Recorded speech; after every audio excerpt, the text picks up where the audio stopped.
Bien, buenas tardes, soy el alumno Velázquez Fernando Cristian Ronaldo y hoy voy a exponer acerca de la actividad integral número 2 del curso de Física y Química, cuyo instructor es el señor Gerardo Millones Acosta.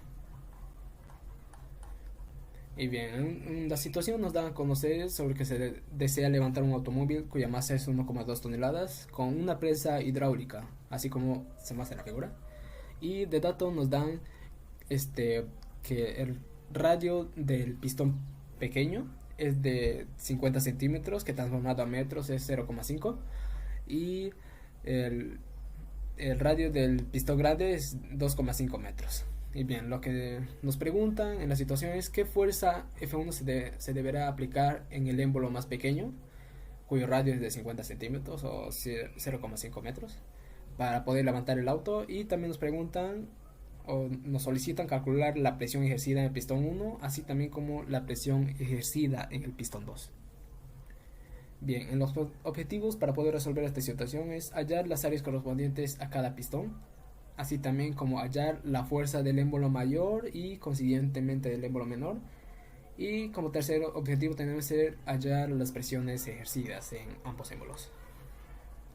Bien, para poder resolver o cumplir con los objetivos, vamos a considerar los conceptos de presión, así también como el principio de Pascal y el área y perímetro, o sobre todo el área de una figura circular.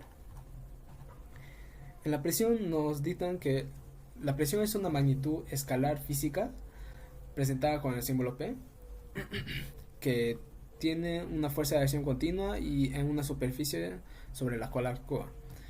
Esta tiene como se mide en el sistema internacional en pascales, que es el PA.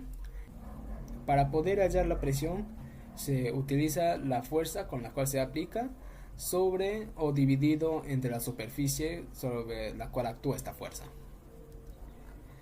El principio de Pascal es un principio o una de las principales leyes de la hidrostática que estudian los fenómenos de la estática de fluidos.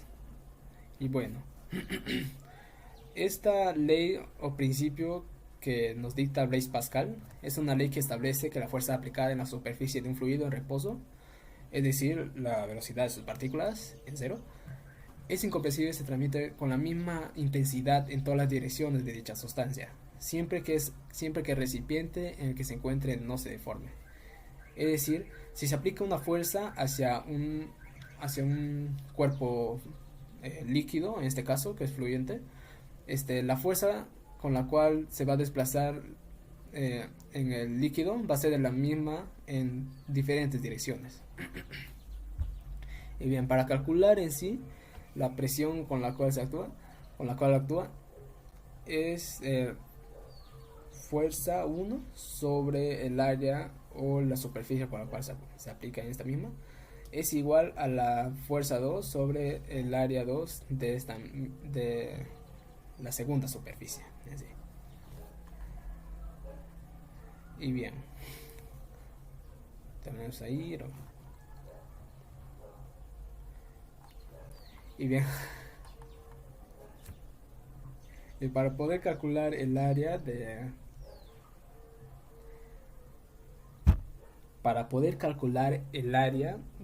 un círculo, vamos a utilizar la fórmula de que es pi por radio al cuadrado.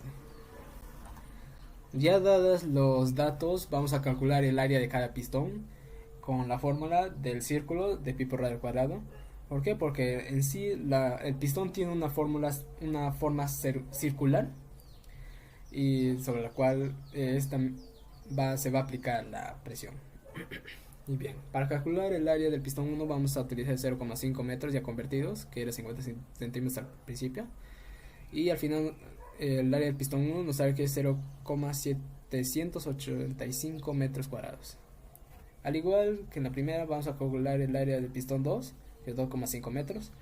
Y nos sale el área del pistón 2 es 19,625 metros cuadrados.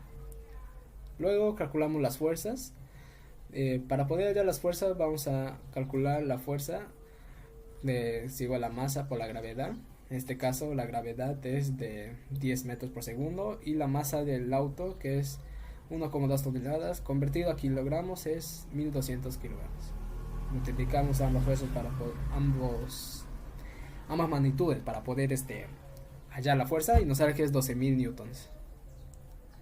Y bien, para poder hallar la fuerza 2, vamos a utilizar la ley de Pascal, que nos dicta que la fuerza 1 sobre el área de superficie 1 es igual a la fuerza 2 sobre el área de la superficie 2.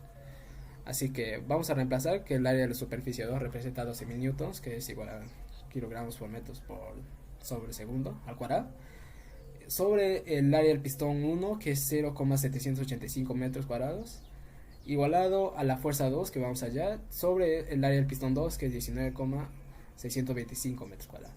Y operando nos sale que es 300.000 kilogramos por metro por segundo cuadrado, que es igual a 300.000 newtons, que es el valor de la fuerza 2. Y bien, para calcular las presiones ejercidas en ambos émbolos vamos a utilizar la fórmula de la presión, que es fuerza sobre área en ambos pistones o en ambos émbolos en sí.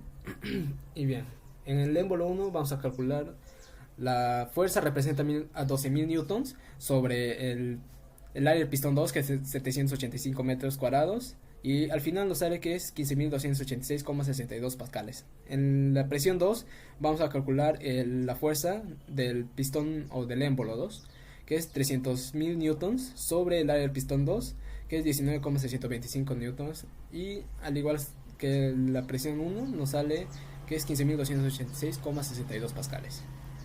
Y para responder las preguntas vamos a responder que la fuerza que se debe aplicar en el émbolo más pequeño es de 12.000 newtons, es decir, 12 kilonewtons, y la fuerza ejercida en el pistón 1 fue de 15.286,62 pascales, es decir, 15,2 kilopascales. En la segunda pregunta también nos sale la misma respuesta.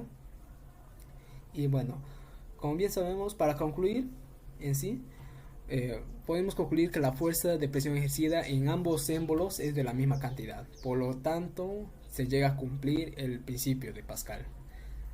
También podemos concluir que la presión no se verá afectada si la conducimos en émbolos estrechos o con muchas curvas o esquinas. Siempre tendrá la misma fuerza ejercida en distintas direcciones por el medio en el cual transitan, en este caso un cuerpo acuático. Y bien, finalmente concluimos que sin importar cuán grande sea la masa de un objeto, siempre será posible levantarlo utilizando correctamente el principio de Pascal. Y gracias.